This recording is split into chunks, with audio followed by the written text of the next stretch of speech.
Today we're showing you a 2018 John Deere 5065E tractor. It's a four-wheel drive open operator station tractor. Has just over 200 hours on it.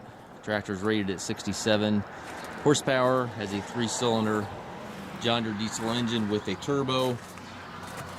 Does have a loader valve and joysticks. If you do want to add a loader to this tractor, you certainly can do so. Tires are in good shape. And again, very low hours, just over 200 hours on this machine. As I have the rear hydraulic outlet back here, 540 and 540E PTO.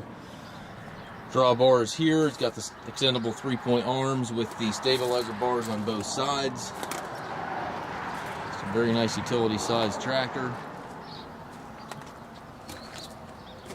Does have the 12-speed transmission with the powered reverser. Reverser can be shifted forward to reverse without clutching, and then also obviously reverse to forward again without clutching. So very nice transmission. We do take trades. We also offer financing for qualified customers. We also can arrange delivery here within the U.S. We have approximately 150 used tractors on our yard. If you have any questions regarding this tractor or any of our other used machines, please contact us at Mast Tractor.